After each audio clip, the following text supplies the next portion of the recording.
All right, we'll get to more phone calls coming up. He's one of the great basketball minds that I know. He is Dan Dickow, who joins us on the program. Oh, no, it's it's Dakich. Oh, Dan Dakich, former college coach. He played for Bob Knight in Indiana. His podcast on Outkick is Don't At Me. Sorry, Dan, I got confused on who we were having on. Dickow dreams of having my hair. He dreams of it. Good to have you on. Your reaction to the committee putting North Carolina in the tournament. How egregious is this, or is it to you?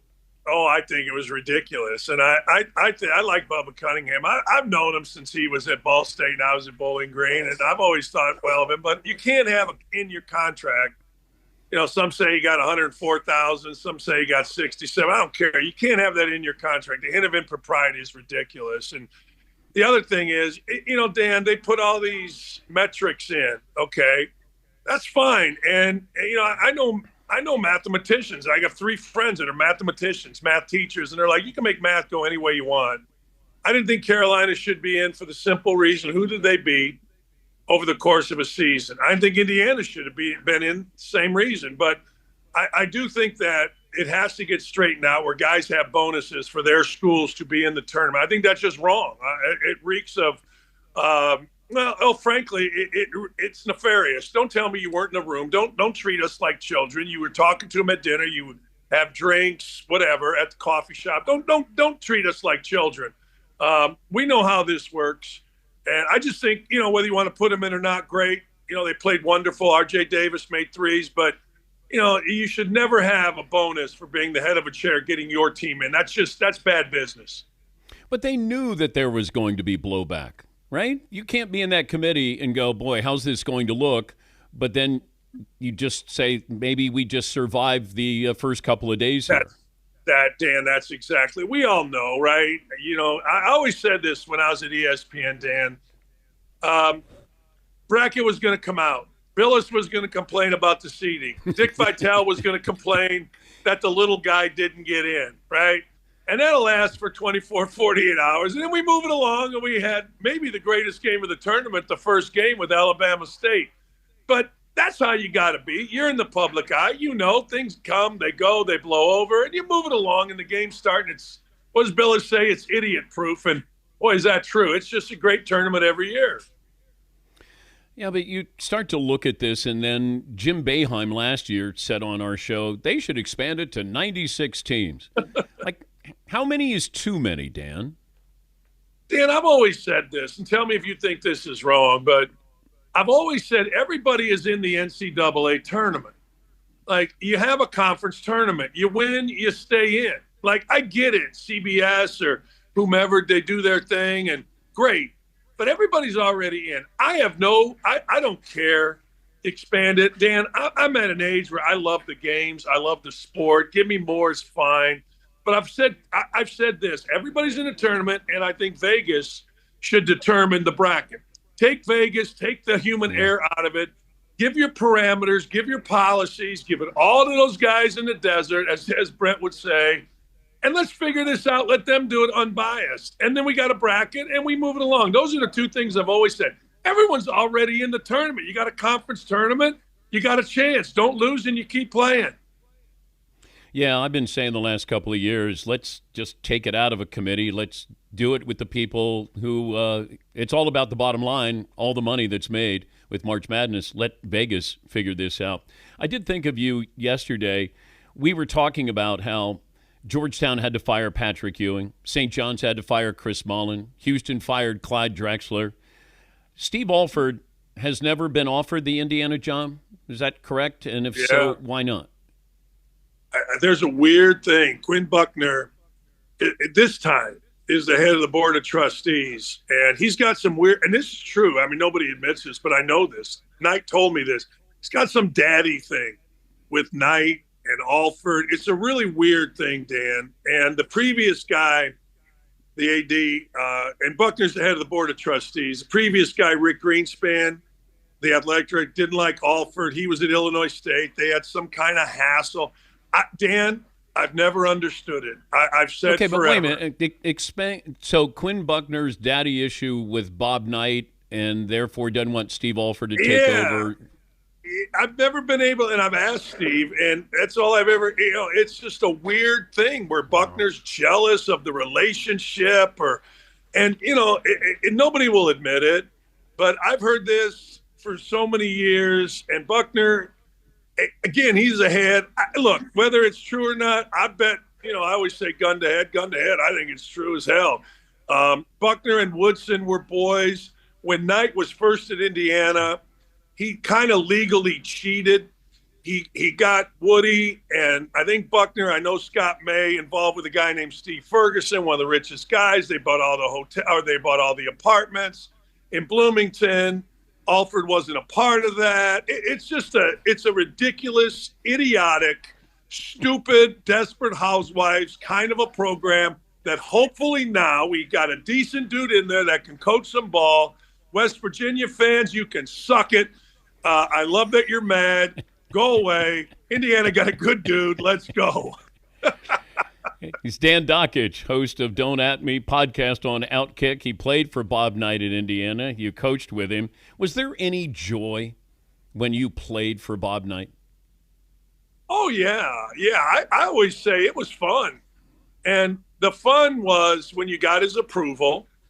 The fun was how big the program was, how revered you were. But, Dane Fife and I always talk about this. As white dudes that aren't very fast, everybody thinks they're better than you.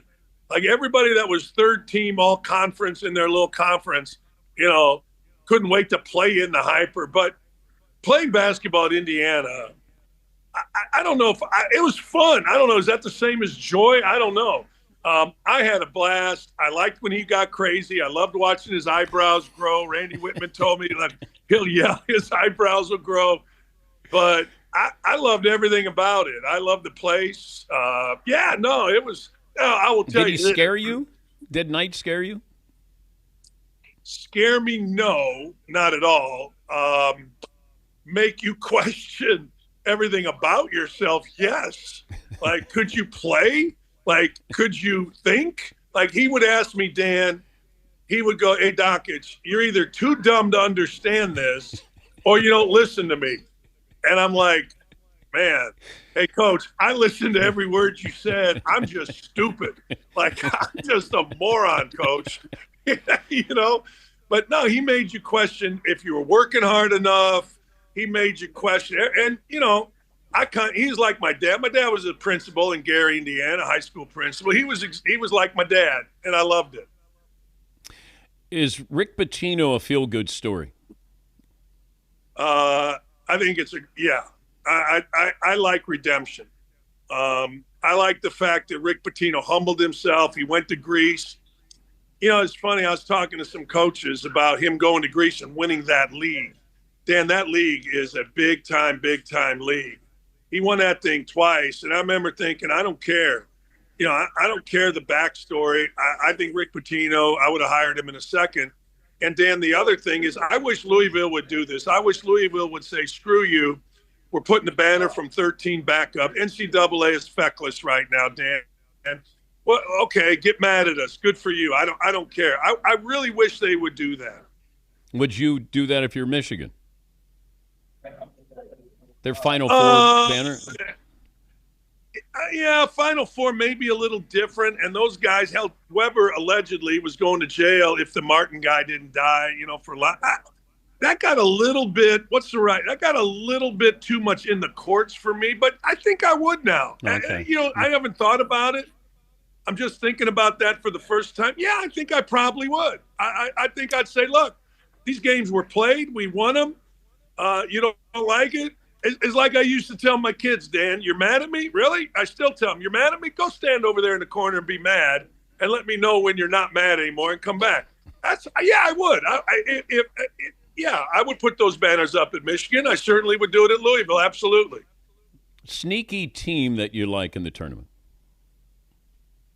It's funny. Everybody likes Drake, and I love Drake's coach, but I saw today 71% of the money is bet on Drake. That tells me bet against Drake.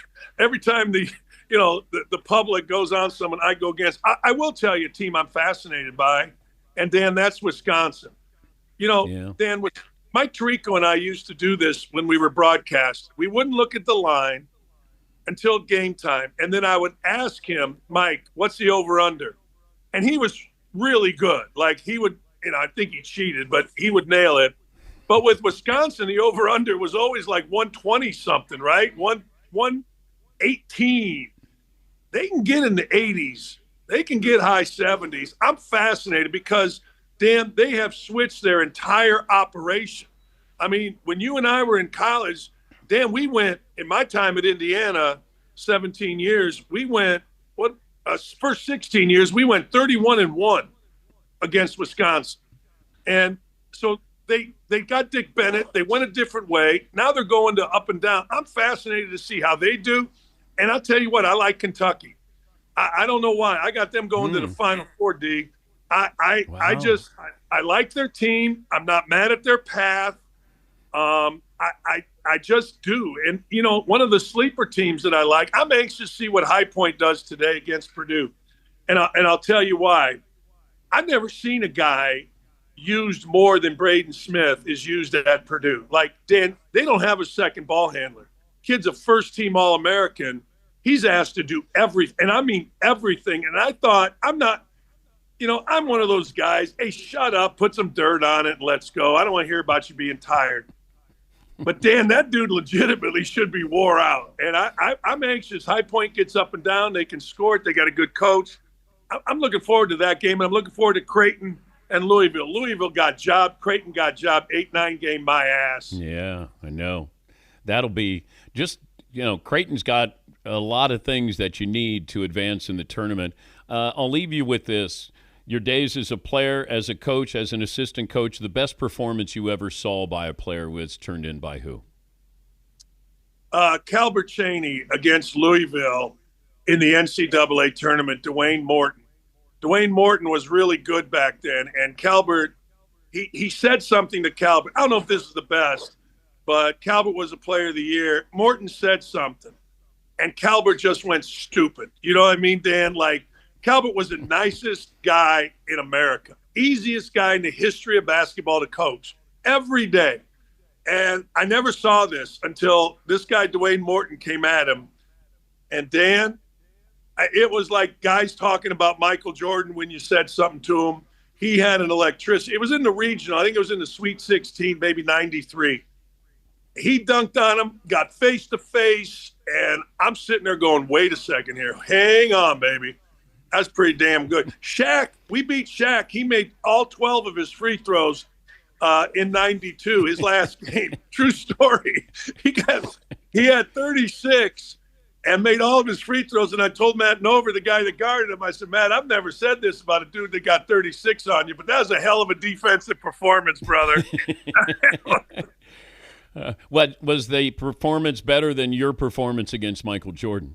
Nothing will ever surpass that, Dan. Nothing in the history of basketball. You've been dining out on that for decades, that you held Jordan under 20. Held Jordan under 10. I fouled out. He got 4 more. He ended up with 13. I was a little pissed about that, Big D. Did you say anything to him at all during that? I mean, he wasn't Michael Jordan then when we were playing him in college, but was it still there that you were, you could get him fired up? No, Dan, I don't know if you remember this, but Orlando Woolridge and Notre Dame beat Virginia and Ralph Sampson. And I was at the game. And Orlando Woolridge said, I didn't say a word to Ralph. I just stayed behind him and next to him. Didn't say a word. And I thought about that. And I did that during that game. I didn't say a word. But if he was back, somebody was shooting free throws and he was at half court, I stood next to him. If he was on the free throw line, I stood down. I don't know why. I did, though, Dan. We played golf that summer. I beat him out of $6,000, and I talked a lot of ish that night. Dan, I'm not going to lie to you. I told him, I'll play you for any dime you want. I'll play you for everything you want because you suck, and I'm good, and I'm going to kick the living out of you. And he owed me $6,000 by the end of the day. And, of course, being Michael Jordan, he never paid. But, hey, I don't care. It's a good story. Keep stirring it up. Great to talk to you as always, bud. Thanks, brother. See you. That's Dan Dakich, the host of Don't At Me podcast on Outkick. I loved him on games. I thought he was one of the best basketball analysts that I'd ever heard. He was great at dissecting a game, and if you're learning the game while you're in the locker room with Bob Knight as an assistant coach, and Dakich was really good. I miss him on the Fox well, he was on ESPN, but the coverage of college basketball. We'll take a break. Last call for phone calls. What we learned, what's in store tomorrow, right after this.